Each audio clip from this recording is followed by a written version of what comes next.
안녕하세요. 저는 나종대입니다. 제가 멜론을 지금 시작한 지 한 5년 됐고요.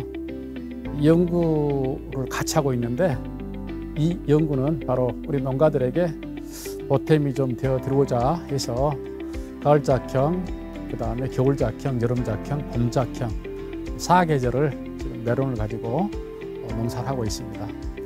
이제 멜론은 한 13년 내가 직접 이 농장 운영하는 기간 한 13년 됐는데 이제 멜론을 내가 접하게 된 것은 우리 농가들이 재배하는 과정 중에서 많은 노동력과 그다음에 장시간 소요되는 수확 기간 이것들 때문에 너무나 고생을 많이 해서 기간이 좀 단축이 되면서 그리고 소득이 높아지면서 그리고 농가들이 자유롭게 활동할 수 있는 그 복지까지 고민을 해가면서 농업 중에서는 그래도 멜론이 제일 낫겠다 하는 거. 또 한 가지는 멜론은 타 작물에 비해서 우리 건강에 도움을 주는 많은 성분들이 들어있어요. 그래서 특히 칼륨 같은 경우는 일반 과일에 한 400배가 들어있는데 이게 바로 우리의 건강을 지켜주는 하나의 성분이 되겠습니다.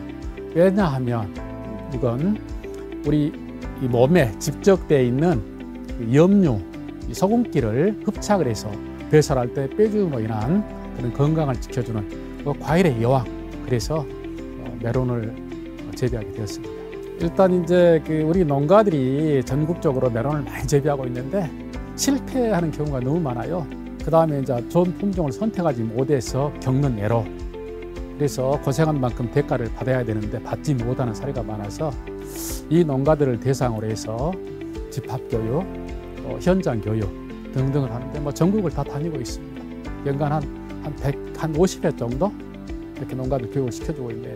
제가 대학원 과정에서 멜론으로 박사학위를 받았어요. 근데 우리나라의 박사학위를 멜론으로 받기가 굉장히 힘들어요. 이게 시험하면 데이터도 안 나오고 결과물도 안 나오고 또 시간도 오래 걸리고 그리고 비용도 좀 많이 들고 해서 많은 분들이 이쪽에 접목하기는 좀 어렵죠. 그래서 기왕이면 학술적으로 그 다음에 현장에 실기적으로 뭐가 보탬이 되겠나 해서 이제 그런 공부도 같이 했네요. 일단 이제 박과작물에서는 수박이 있을 거고 호박이 있을 거고 오이가 있을 거고 참외가 있을 거고 멜론 이러한 품종들이 박과작물에 속한데 가장 힘든 품목이 멜론이에요. 멜론은 세워서 재배해야 되고 그 다음에 일과밖에 수확을 하지 못해요. 그런데 재배하는 과정이 실패를 해버리면 한 개가 통째로 사라져 버립니다. 그래서 이제 이러한 어려움이 있죠. 이러한 타 박과작물에 비해서 이런 어려움이 있기 때문에 농가들이 심혈을 기울이지 않으면 재배가 좀 어려운 품목에 속합니다. 자, 멜론 재배에서 가장 중요한 게 토양인데 그래서 토양에 기비를 넣지 않는다. 그 다음에 퇴비를 넣지 않는다. 멜론이 요구하는 시기에 요구하는 비료를 요구하는 양만큼만 투입을 해서 재배하는 방식이죠. 그래서 연작장애로부터 농가들이 어려움을 겪고 있는데 그걸 해소하자는 측면에서 그걸 계속 실험을 하고 있어요. 그런데 13년이 됐어도 연작장애가 나오지 않습니다. 다만 이 토양 관리를 하기 위해서는 첫 번째 이제 토양에 보조 제품이 들어가야 되거든요.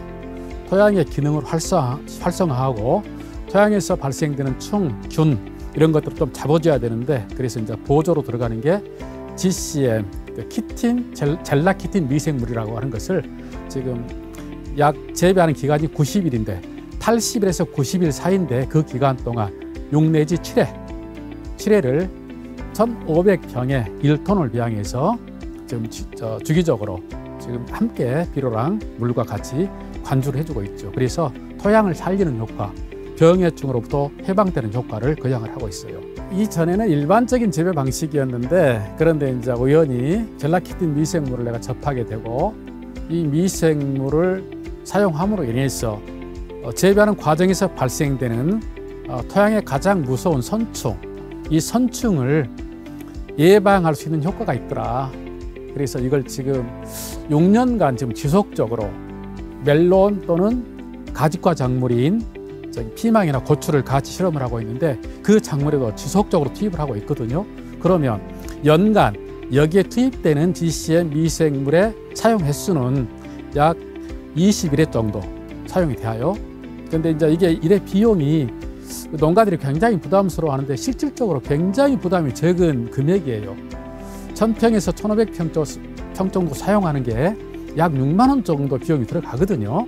그런다라고 한다면 1500평에 일반 약방에서 판매하는 보조제나 또는 영양제를 사용했을 때 최소한 15만 원 정도는 들어가야 됩니다. 그런다고 가정했을 때 저가의 비용과 그 다음에 식물의 뿌리 그 지하부에서 굉장히 많은 그 효과를 보기 때문에 농가들이 이러한 제품들을 단회 쓰지 않고 지속적으로 사용하게 되면 많은 효과를 볼 거라고 생각을 해요. 이제 학교에서 전남대학교에서 후배지만 김길용 교수가 계시는데 이제 김 교수께서 선배님 요거 한번 해봅시다. 본인께서 이제 미국에서 유학하는 과정에 우연히 발견된 미생물이었는데 한국에 와서 이 미생물을 가지고 적용을 해보니까 너무나 다양한 분야에서 효과가 크더라. 그래서 선배님도 한번 해보셨으면 좋겠습니다.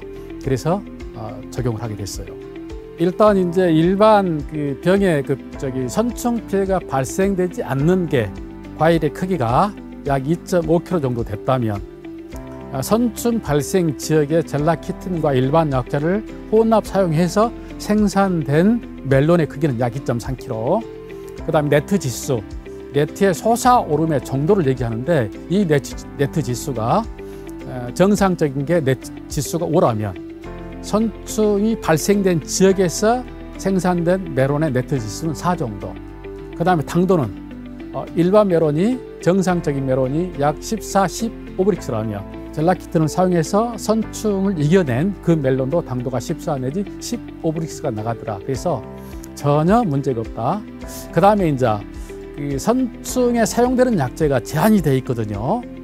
정식하고 1회밖에 사용할 수 없게 돼 있는데 젤라키틴과 일반 선충에 사용되는 그 약재를 3회를 사용해서 그 다음에 농약 잔류 성분을 분석을 했더니 잔류 성분도 기준치 이하로 내려오더라. 그래서 농가들에게 자신 있게 그렇게 할 수 있도록 지금은 권장을 하고 있어요.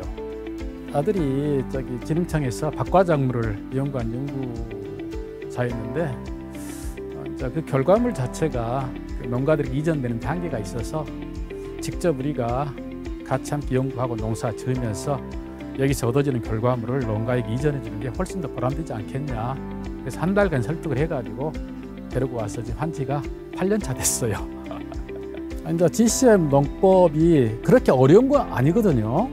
뭐 배양하는 거 간단하고 사용하는 거 배양하고 배양한 미생물에 내가 필요로 하는 비료를 투입한다고 가정했을 때 거기에 비료를 집어넣어서 함께 관조를 해버리면 돼요. 전혀 문제가 없는데 다만 이게 홍보가 많이 돼 있지 않고 농가들이 1회 또는 2회를 사용해 보고 효과의 검증이 안 되니까 효과가 없는 것 아니냐라고 얘기를 하는 거거든요. 그런데 미생물은 지속적으로 장기간 투입해 줬을 때 그 효과가 반드시 나오는 거예요. 그래서 이제 이러한 부분에 홍보가 좀 있었으면 좋겠다는 생각이 들어집니다. GCM 농법은 지속적으로 꾸준히 10일 또는 15일 간격으로 시용을 했을 때 연작 장애로부터 해소가 된다. 두 번째, 토양에서 발생되는 충과 병으로부터 해방이 된다. 그러나 단기간 활용해서는 안 된다. 지속적으로 활용해야만이 농가에 많은 도움이 될 것이다. 그리고 품질이 우수해져서 수량이 많아지고 그 다음에 소비자로부터 신뢰를 받고 그래서 농가가 돈을 버는 길이다.